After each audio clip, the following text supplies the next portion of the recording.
The small human ship moved slowly through the dark space between stars. Dr. Hana Kim looked out the window at the strange lights ahead.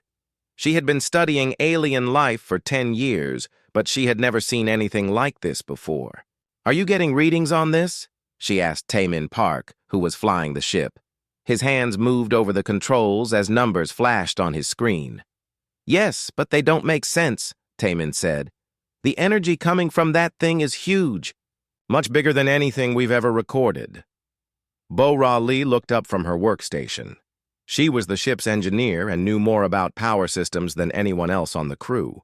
"Whatever is making that energy, it's not using any technology we understand," she said. Woo Jin Choi sat at the communications desk, trying to pick up any signals. "I'm not hearing anything," he said. "No radio waves, no data streams, nothing. But something that big should be talking to someone." Hana made her decision. "Take us closer. We need to see what this is." Their ship, the New Horizon, was small but fast. It was designed for research, not fighting. They had basic shields and no weapons. Hana's team was made up of scientists, not soldiers. They were out here to learn about the galaxy, not to fight wars. As they got closer, the object became clearer. It was massive, bigger than any city on Earth. The surface was covered in strange patterns that seemed to move and change. Lights pulsed along its edges in colors that had no names. "It's beautiful," Bo-Ra whispered. "And dangerous," Taemin added.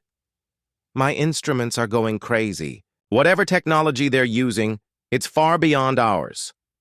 Hana felt excited and scared at the same time. This was why she had come out here, to the edge of known space, to find things that humans had never seen before, to learn about the universe and the life it contained. "Start recording everything," she told her team. "This could be the most important discovery in human history." They were so focused on the alien structure that they didn't notice the other ships until it was too late. The vessels appeared from nowhere, becoming visible like ghosts, becoming solid. They were sleek and deadly looking, with smooth surfaces that seemed to bend light around them. "We have company," Woo Jin said, his voice tight with fear. Before anyone could react, beams of energy reached out from the alien ships and grabbed the New Horizon. The human ship shook and groaned as invisible forces took control of it. "I can't." "Break free," Taemin said, his hands flying over the controls. "They've got us locked in some kind of tractor beam." "Try to send a message back to Earth," Hana ordered Woo Jin. "I can't," he replied. "They're blocking all our communications. We're cut off." The alien ships pulled them toward the massive structure. As they got closer, Hana could see that it wasn't just a building or station. It was a ship, but so large that it could hold millions of people. Docking bays opened in its side like mouths preparing to swallow them. "What do we do?" Bo-Ra asked. Hana looked at her team. They were good people, smart and brave. But they were not prepared for this. None of them were soldiers or fighters. They were explorers who had stumbled into something much bigger and more dangerous than they had expected. "We stick together," Hana said. "And we don't give them anything they can use to hurt other humans." The New Horizon was pulled into the alien ship and locked into place. Through the windows they could see creatures, moving around outside. They were tall and thin, with gray skin and large black eyes. Their movements were quick and precise, like insects. "Those must be the Velkari," Woo Jin said. He had studied reports from the few human ships that had encountered them before. "They're bad news, really bad news." The airlock hissed open, and the aliens came aboard. Up close, they were even more frightening. They wore no expression on their faces, and their black eyes seemed to look right through the humans like they were nothing. One of the aliens stepped forward. When it spoke, its voice came through a translator device. "I am Commander Thekvar of the Velkari Empire," it said. "You are trespassers in our space. Your species is known to us. You are weak and primitive." "We're explorers," Hana said, stepping in front of her crew. "We mean no harm." We're just here to learn. The alien commander's head tilted slightly. Learn? You will learn pain. You will learn fear. And then you will die, like all inferior species must. More Velkari soldiers entered the ship. They carried weapons that hummed with energy. The humans were outnumbered and outgunned. There was no chance of fighting their way out. Take them, Commander Tekvar ordered. The Velkari grabbed the humans, roughly, binding their hands with devices that felt like they were made of solid energy. The bindings were invisible but stronger than any metal. As they were led through the alien ship, Hana tried to memorize everything she saw. The corridors were wide and tall, built for beings larger than humans. The walls were covered in symbols that seemed to move and change as she looked at them. The air smelled like metal and ozone. They passed other prisoners in cages. Some looked human, but others were clearly alien. All of them looked broken and hopeless. Many bore the marks of torture and abuse. "What do you do with prisoners?" Hana asked Commander Tekvar. "We study them," the alien replied. "We learn how they break. We learn how they die. The information is useful when we conquer their worlds." They were brought to a large chamber filled with cages. The humans were separated and locked in different cells. Hana found herself alone, unable to see or talk to her team. "You are the leader," Commander Tekvar said to her through the cage bars. "You will be first. The others will watch and learn what happens to those who resist the Velkari Empire." As the alien commander walked away, Hana gripped the energy bars of her cage. She had led her team into this trap. Now she had to find a way to get them out. But as she looked around at the broken prisoners in the other cages, she wondered if escape was even possible. The lights in the chamber dimmed, and Hana was left alone with her fears and the weight of responsibility for her crew's lives. The next morning, if it could be called morning in the endless artificial light of the alien ship, guards came for Hana. They were different from the soldiers who had captured her. These Velkari wore white robes and carried strange devices that beeped and hummed.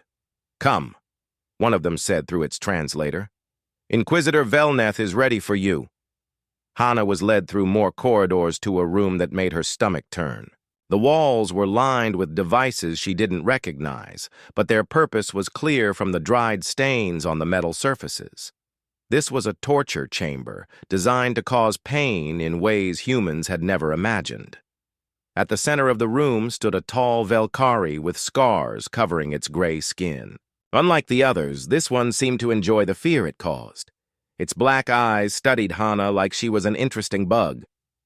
"I am Inquisitor Velneth," it said. "I study how different species break under pressure. Your kind is new to me, but I have learned much from the few humans we have captured before." Hana was strapped to a metal table that was covered in sensors and probes. The restraints were made of the same energy that had bound her hands, invisible but unbreakable. "What do you want to know?" Hana asked. "Everything," Velneth replied. "Where are your military bases? How many ships does your species have? What are your weaknesses?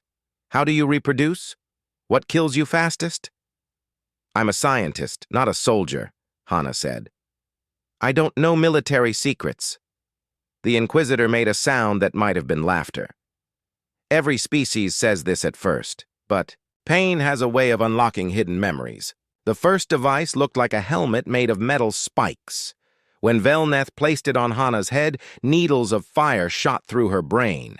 Every nerve in her body screamed at once. The pain was unlike anything she had ever felt, worse than breaking bones or burning skin. But Hana had prepared for this moment during her long night in the cage. She thought about her crew, about Earth, about all the humans who would die if she gave the aliens what they wanted. She held on to those thoughts like a lifeline. "Tell me about your home world," Velneth demanded. Through gritted teeth, Hana gave the alien false information. She told it that Earth was heavily defended, that humans had weapons they didn't really have, that there were military bases where only research stations existed. The Inquisitor could tell she was lying. It increased the power of its devices. The pain grew worse, but Hana's resolve grew stronger. Each wave of agony reminded her why she had to resist. Hours passed. Velneth tried different approaches. It used chemicals that made her feel like her blood was on fire. It used sounds that made her bones vibrate painfully. It used lights that burned her eyes even when she closed them. "Your species is more resistant than most," the Inquisitor admitted. "But everyone breaks eventually. I have broken warriors from 100 different worlds. I will break you too." Through a window in the torture chamber, Hana could see her crew in their cages. Taemin was pressed against the bars, trying to see what was happening to her. Bo-Ra was crying. Wu Jin was shouting something she couldn't hear.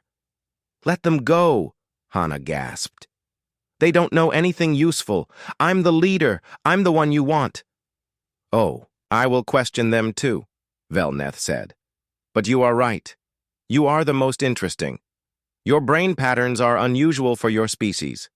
There is something different about you." The Inquisitor attached new devices to Hana's body. These ones didn't just cause pain. They dug into her memories, trying to pull out information she didn't want to share.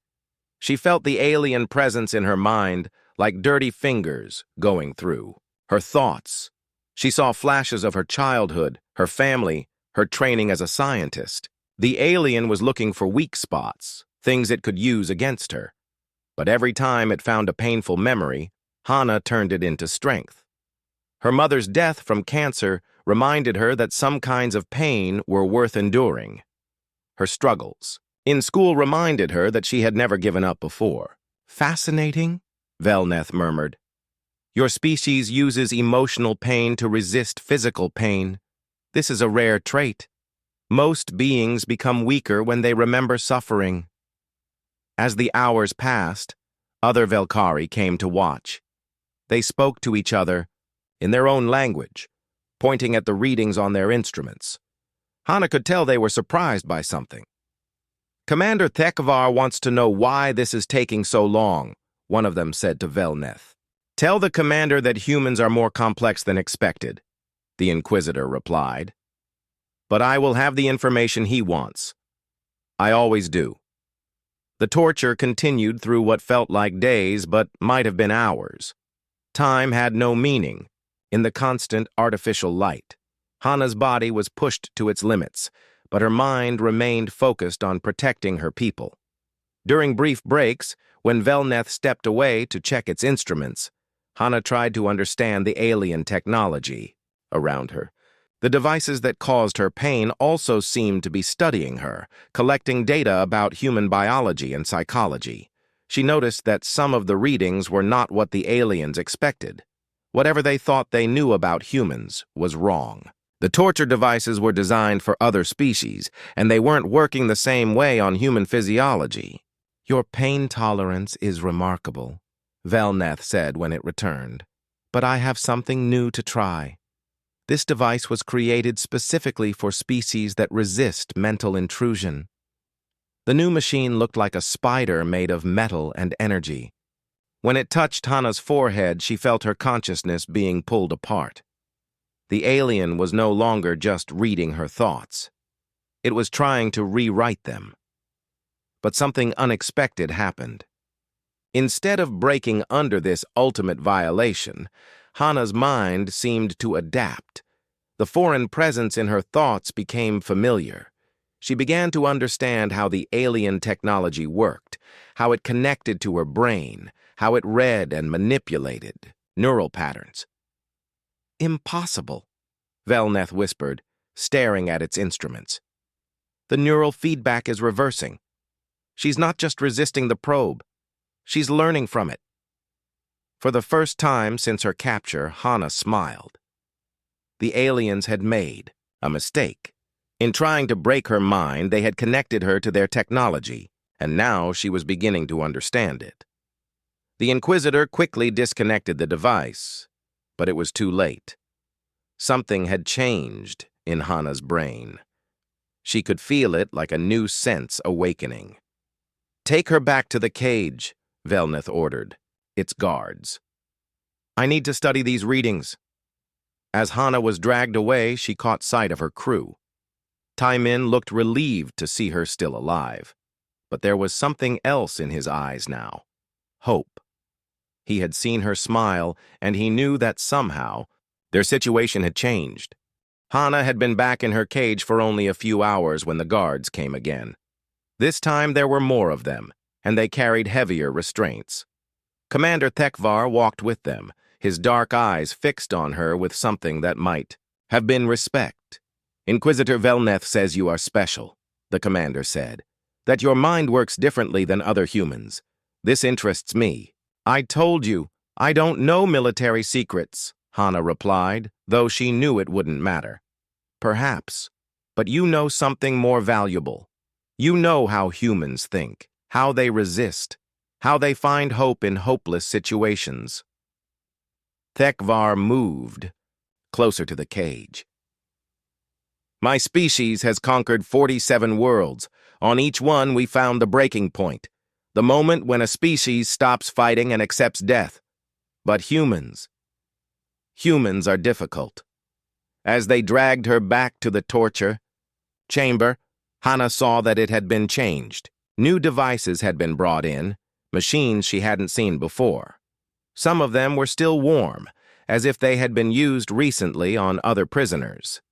"These tools were designed based on what we learned from your first session," Velneth explained. "Your brain patterns, your pain responses, your neural structure. Everything has been calibrated specifically for human physiology." The new restraints held her more tightly than before. Energy fields surrounded her body, not just holding her still, but monitoring every cell. Sensors tracked her heartbeat, her breathing, her brain activity. There was no part of her that the aliens couldn't see and measure. "We will start slowly," Velneth said, "and build up gradually. I want to map exactly how human consciousness breaks down under extreme stress." The first hour was worse than anything from the previous session. The aliens had learned how to cause maximum pain with minimum damage to her body. They wanted her alive and aware for as long as possible. But Hana had learned something too. During the brief connection with the alien neural probe, she had gained insight into their technology. She could feel the energy patterns in the devices around her, sense how they worked. It was like having a new sense, one that the aliens didn't know she possessed. "Interesting," Velneth murmured, watching its instruments. "Her neural activity is increasing instead of decreasing. Most subjects show deteriorating brain function by now." Hana gritted her teeth against a wave of agony from a device that felt like it was boiling her blood. Through the pain, she could sense the machine's operating frequency. She began to understand how it interfaced with human nerve endings. From their cages, her crew watched in horror. Tai-Min had given up shouting and was pressing his face against the energy bars of his cell. Bo-Ra had turned away, unable to watch, but Wu Jin stared with tears streaming down his face. "Make it stop," he yelled at the guards. "We'll tell you anything you want to know." "Your friends care about you," Velneth observed to Hana. "This is a weakness we can exploit. Perhaps if you continue to resist, I should bring one of them here instead." "No," Hana gasped. "Leave them alone. Then give me what I want. Tell me about human military capabilities." Instead of answering, Hana focused on the alien devices. Each one generated a different type of energy, a different frequency of pain. But they were all connected to the same central computer system. If she could understand that system, the torture continued for hours. Velneth pushed her body to the edge of death several times, then used alien medical technology to pull her back. Each time, Hana's understanding of their systems grew deeper. "You should be dead by now," the Inquisitor said, genuinely puzzled. "Your species has physical limits. I have tested them on other humans. But you continue to exceed those limits." Hana knew she was changing.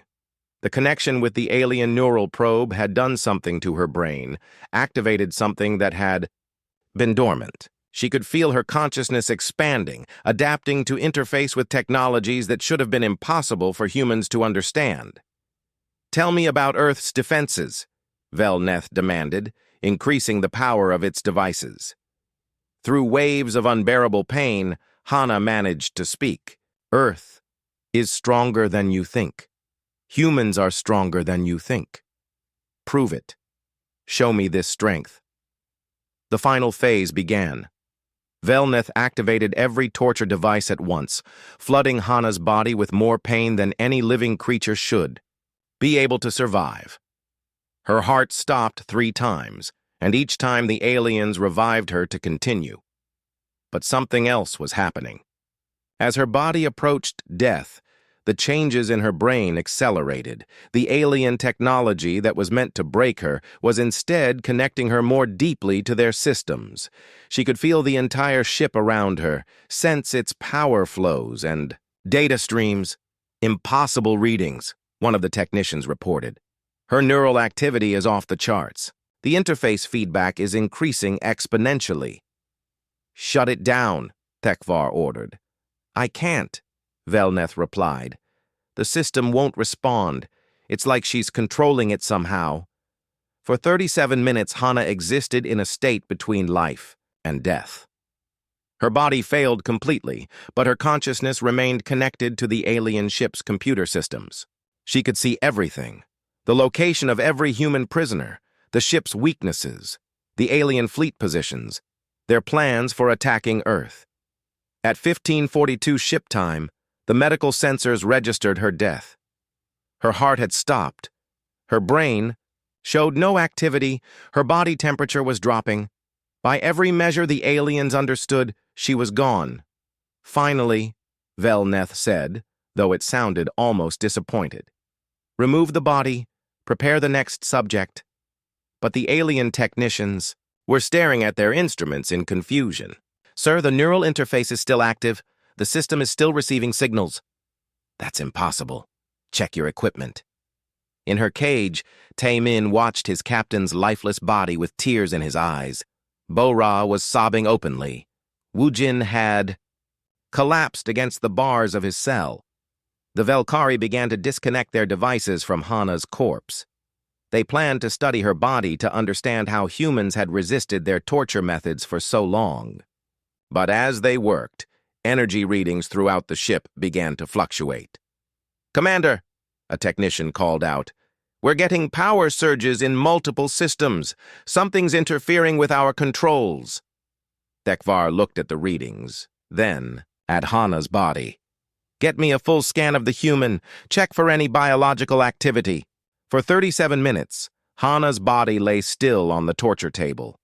The aliens ran test after test, confirming her death again and again.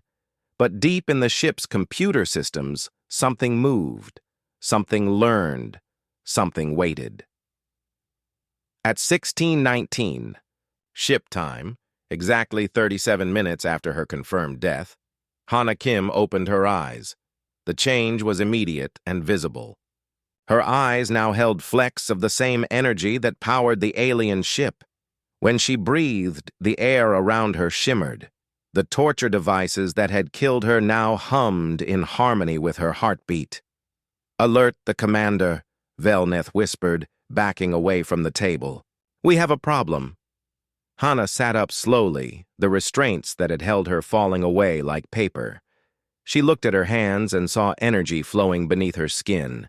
She looked at the alien devices around her and understood exactly how they worked. When she spoke, her voice carried new harmonics that made the metal walls of the chamber vibrate. Thank you, she said to the terrified Velkari. You have given me a gift. The first thing Velneth did was run every scanner it had on Hana's body.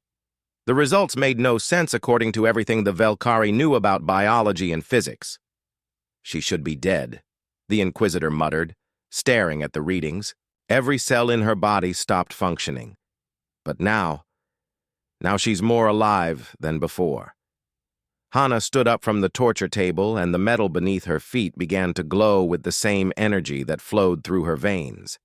She could feel the alien ship around her like it was part of her own body. Every system, every power conduit, every computer terminal was connected to her consciousness. What did you do to me?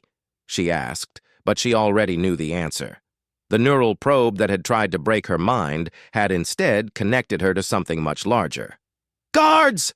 Velneth shouted into its communicator. "Emergency and interrogation!" "Chamber 7. The door burst open, and 6 Velkari soldiers rushed in, their weapons already charged and ready to fire. Energy beams shot across the room, but something impossible happened. The beams passed right through Hana without harming her. "Fascinating," she said, looking down at her own body. "Your weapons are designed to disrupt biological tissue by interfering with cellular energy patterns. But my energy patterns are now synchronized with your technology." One of the soldiers tried to grab her with its bare hands, but when it touched her arm, energy flowed backward through its body. The alien convulsed and fell to the floor, its neural system overloaded. "Stay back!"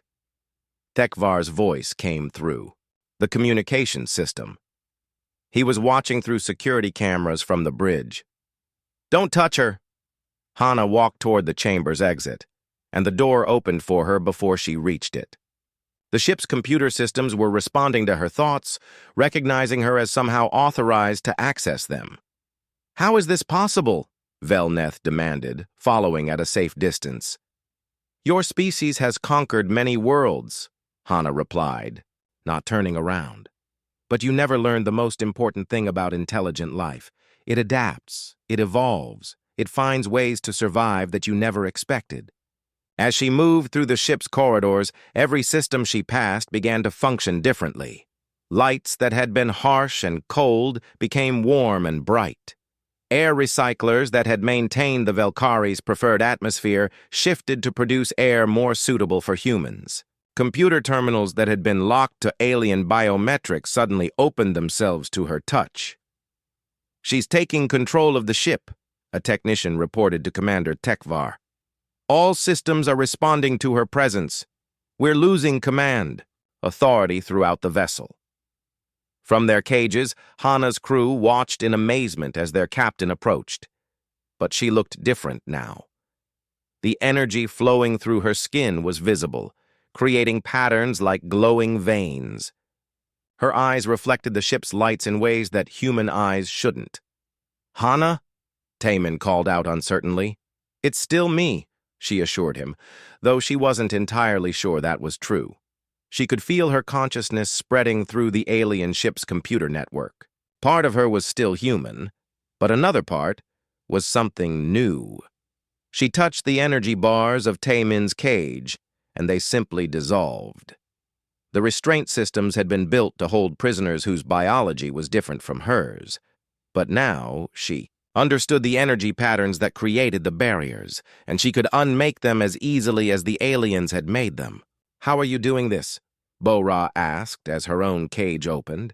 "They tried to break my mind by connecting me to their neural interface," Hana explained, freeing Wu Jin from his cage.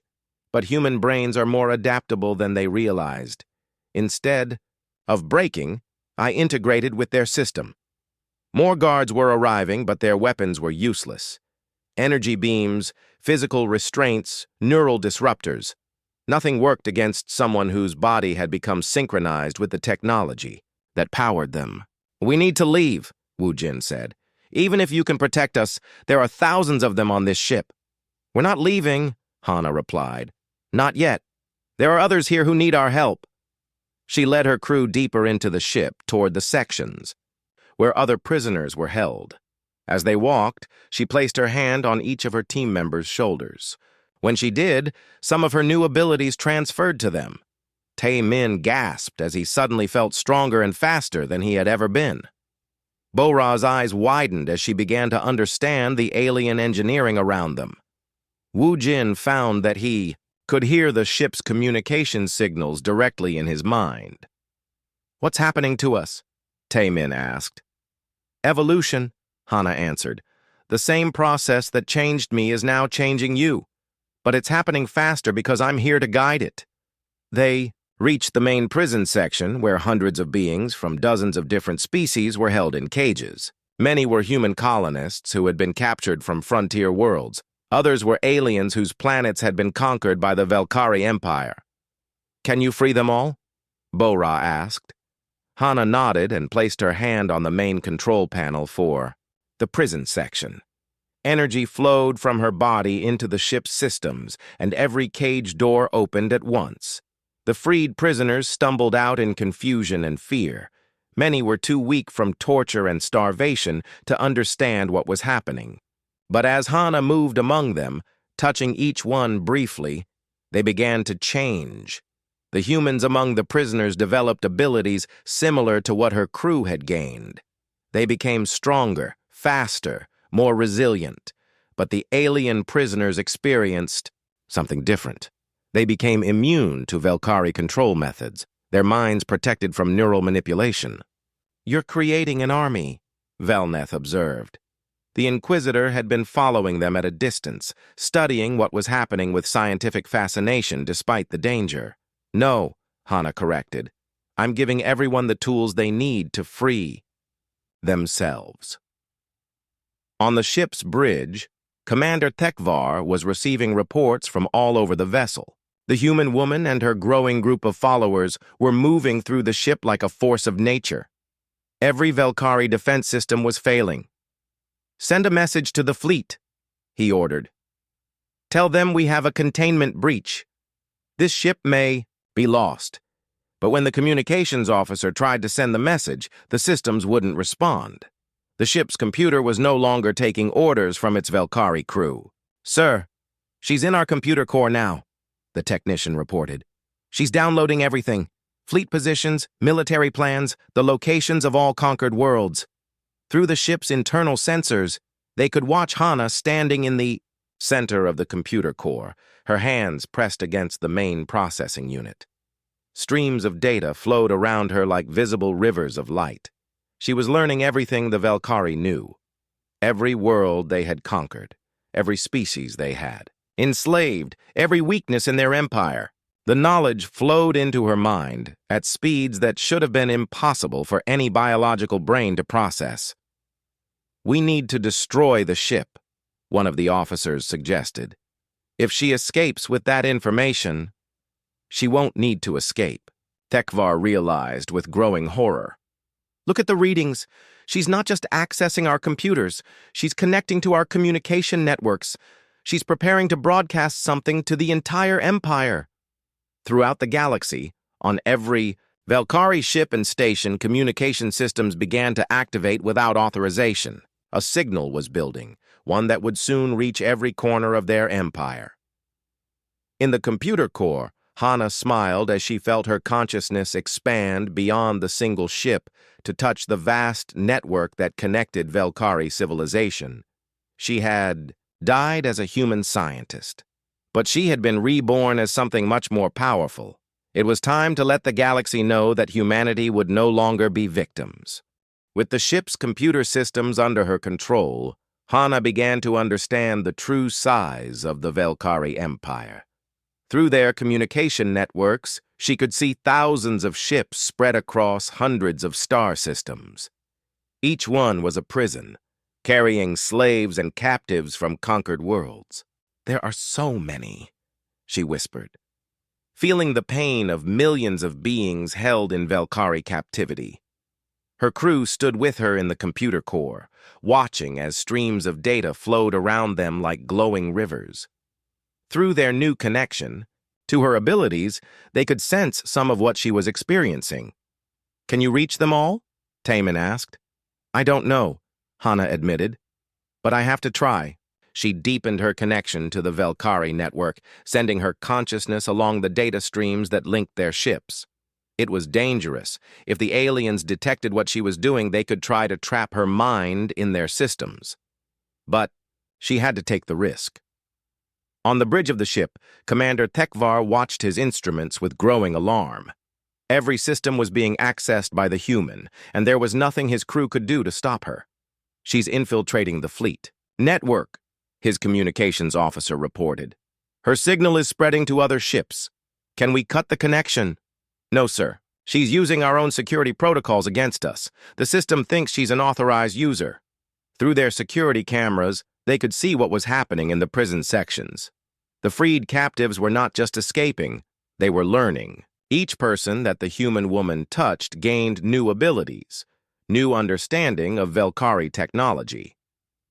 On Deck 7, a group of human colonists who had been captured 3 months ago were now dismantling Velkari weapons and rebuilding them into tools for their own use. On Deck 12, alien prisoners from a dozen different species were working together with perfect coordination, as if they shared a single mind.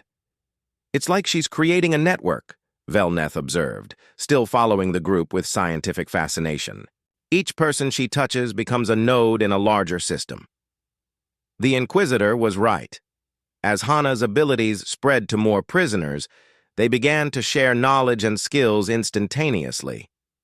A human engineer's understanding of power systems combined with an alien physicist's knowledge of energy manipulation. A soldier's tactical training merged with a diplomat's understanding of different species' strengths and weaknesses. "We need to get to the other ships," Hana said to her crew. "There are millions of prisoners throughout the Empire. They're all waiting for someone to give them hope." "How do we reach them?" Bora asked. "Even with your new abilities, we're still on one ship." Hana smiled, and her crew could see the energy patterns under her skin pulse brighter. "We don't need to travel to them. I can reach them through the communication network." She placed her hands back on the main computer interface and sent her consciousness racing along the data links that connected the Velkari fleet. It was like flying through space at the speed of light, but instead of empty vacuum, she traveled through streams of pure information. The first ship she reached was a prison transport carrying human families from a recently conquered colony. The moment her consciousness touched their ship's computer, alarms began sounding on the vessel. "What's happening?" the ship's captain demanded. "Unknown signal in the network," his technician replied. "It's coming from the Inquisitor vessel, but I've never seen anything like this before." In the prison hold of the transport, a human child named Minho was crying in his mother's arms. They had been separated from his father during the capture, and his mother, Yunjung, was trying to comfort him while hiding her own terror. Suddenly, the lights in their cage began to glow differently. The harsh, cold illumination became warmer, more like sunlight. And then they heard a voice, not through speakers, but somehow directly in their minds. "Don't be afraid," Hana's voice whispered to them. "Help is coming." "Who's there?" Yunjung called out softly. "My name is Hana Kim. I'm human, like you, and I'm going to get you out of there." The cage door simply opened. The energy locks that had held it closed dissolved like mist. Throughout the ship, every prison cell opened at the same time. "This is impossible," the Velkari captain muttered, watching his security monitors show hundreds of prisoners walking free. But the freed humans weren't rioting or trying to escape. Instead, they moved with purpose and coordination, as if following a plan they all understood. Some went to the ship's armory and found that the weapon locks opened for them. Others went to the engine room and began to understand systems they had never seen before. "They're taking control of the ship," the captain realized. "How do they know what they're doing?" The answer came when Yunjung placed her hand on the ship's main computer terminal. Knowledge flowed into her mind, not just about the ship's systems, but about the entire Velkari Empire. She could see the locations of every prison ship, every slave colony, every weakness in their defenses. This scene was repeated throughout the Empire. On ship after ship, Hana's consciousness touched the computer systems and freed the prisoners within. Each group of freed captives gained the same knowledge and abilities, becoming part of a growing network of liberation. On some ships, the Velkari crews tried to fight back, but their weapons and restraints were useless against prisoners who understood their technology better than they did themselves. Energy barriers became doorways. Torture devices became tools of healing. Prison ships became vessels of freedom. "Sir, we're receiving reports from across the fleet," Tekvar's communications officer said, his voice shaking. 17 ships have been compromised. The prisoners have taken control." "How many prisoners are we talking about?" "Thousands, sir. And the number is growing. Each ship that's been compromised is now helping to free others. Back in the computer core, Hana felt the network of liberated prisoners expanding like a web of light across the galaxy. Each person she freed became a beacon for others, spreading hope and knowledge to species that had forgotten what freedom meant. But she also felt the strain. Maintaining connections across such distances was pushing her new abilities to their limits. Her body was changing further, becoming less human and more like living energy. "Hana, you need to slow down," Taemin said, seeing the toll it was taking on her. "You're burning yourself out." "I can't stop," she replied. "There are too many people counting on us." Through the network, she could feel every freed prisoner, every moment of joy as families were reunited, every surge of hope as beings who had given up on life remembered what it meant to fight for freedom. On the alien prison world of Kethmore, thousands of human colonists had been working in mining operations for years. When Hana's signal reached the planet's control systems, the force fields that kept them trapped simply vanished. Jiwoo Park, who had been a teacher before her capture, suddenly found herself understanding the alien machinery that had enslaved her people. "We can use their own equipment against them," she told the other prisoners. "We can take their ships and go home." Similar scenes played out on dozens of worlds. The Velkari had built their empire by breaking the spirits of conquered species. But now those same beings were remembering their strength, guided by the knowledge and hope that flowed through Hana's network. "Commander," Velneth said to Tekvar, "I believe I understand what's happening. The human woman isn't just freeing prisoners. She's awakening something that was already inside them.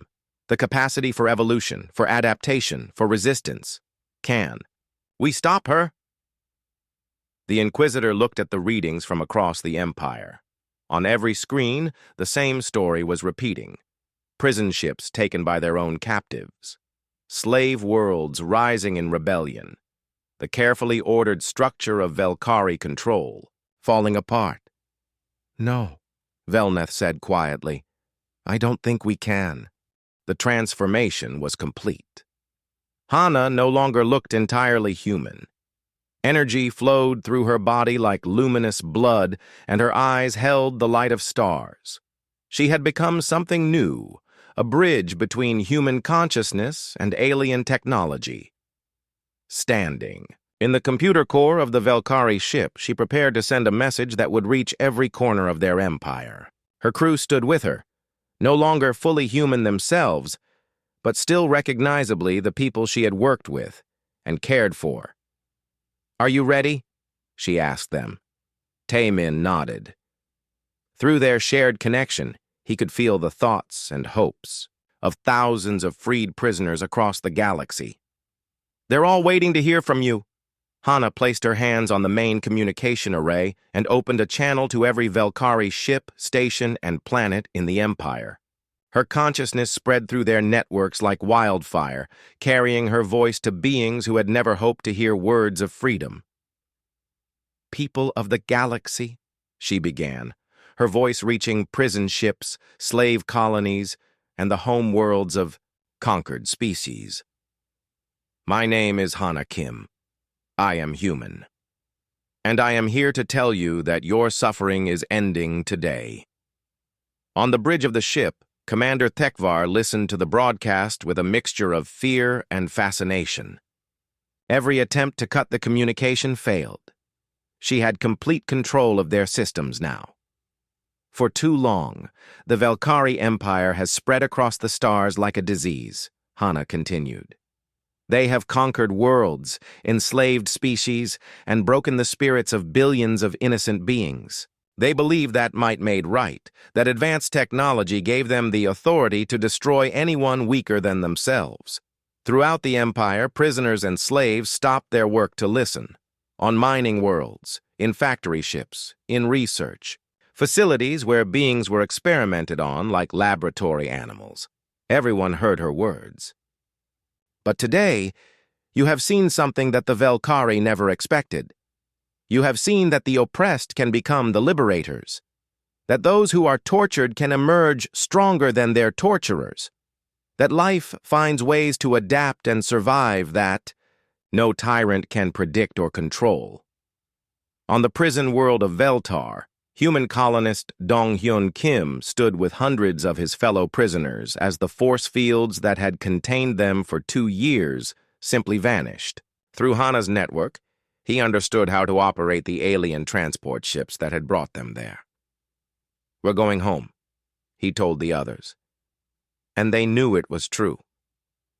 "The Velkari made a mistake when they tried to break me." Hana's voice continued across the galaxy. "They connected my mind to their technology, thinking they could use their machines to destroy my spirit. Instead, they gave me the tools I needed to free not just myself, but all of us." In the computer core, Hana felt her consciousness expanding even further. She was connected now not just to the Velkari networks, but to the newly freed beings across hundreds of worlds. Each person who gained freedom became part of a growing collective of liberation. "But I want the Velkari to understand something," she said, directing her words to the aliens who were listening in horror as their empire crumbled around them. "We are not here for revenge. We are not here to become the new oppressors. We are here to ensure that no species ever again has to suffer what we have suffered." Commander Thekvar turned to Velneth. "Can we negotiate? Offer them something in exchange for stopping this?" The Inquisitor shook its head. "Look at the readings. She's not just communicating with our prisoners anymore. She's reached the home worlds of species we conquered decades ago.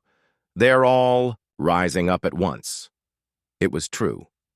Across the galaxy, worlds that had been under Velkari control for generations were suddenly free. The descendants of conquered peoples were remembering technologies their grandparents had been forced to abandon.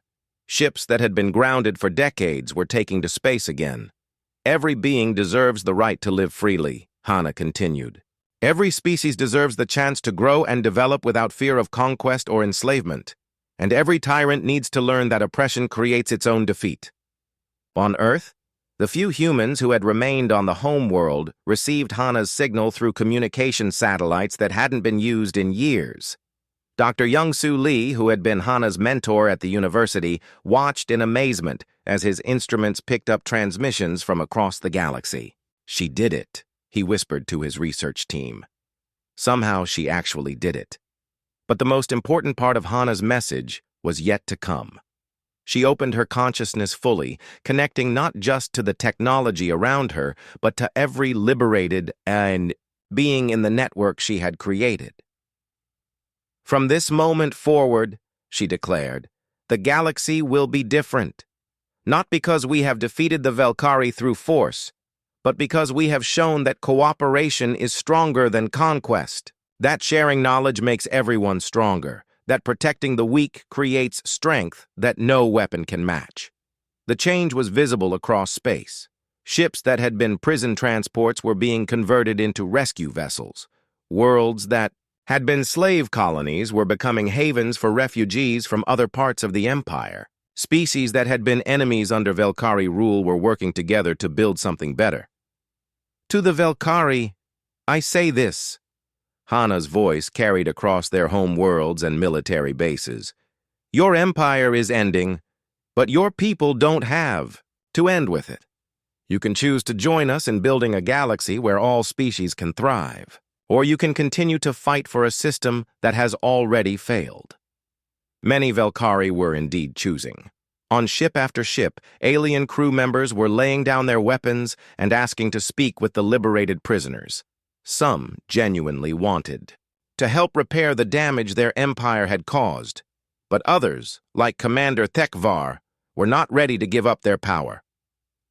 "Prepare the battle fleet," he ordered. "If we can't stop her from spreading, we'll destroy every ship she's infected." "Sir," his communications officer said quietly, "the battle fleet isn't responding to our commands. They've been infected too." It was true. Throughout the Empire, military vessels were experiencing the same liberations as the prison ships. Soldiers from conquered worlds who had been forced to serve the Velkari were remembering their true loyalties. "The age of empire is over," Hana concluded her broadcast. The age of cooperation has begun. We will help each other heal from the wounds of the past. We will share our knowledge and our strength, and we will make sure that never again does any species have to face oppression alone.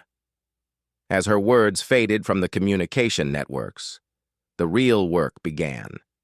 Across the galaxy, newly freed beings were organizing rescue missions for those still trapped. Worlds were opening their borders to refugees. Scientists from different species were sharing technologies that had been hidden or forbidden under Velkari rule. In the computer core, Hana felt the network she had created stabilizing into something permanent. She was no longer the only bridge between species and technologies. Every freed being had become a node in a web of cooperation that spanned the stars. "What happens now?" Wu Jin asked. Hana looked at her crew, at the friends who had followed her into the unknown, and emerged transformed. "Now we go home," she said, "and we help rebuild the galaxy into something worth living in." The Velkari Empire had fallen not to superior weapons or larger armies, but to something they had never understood: the power of beings who refuse to be broken, who find strength in their connections to each other, and who understand that true power comes from lifting others up rather than keeping them down. As the ship they had captured turned toward Earth, Hana felt the hopes and dreams of billions of liberated beings flowing through the network she had created. The girl who had died under torture had become something more than human. She had become hope itself, made manifest among the stars.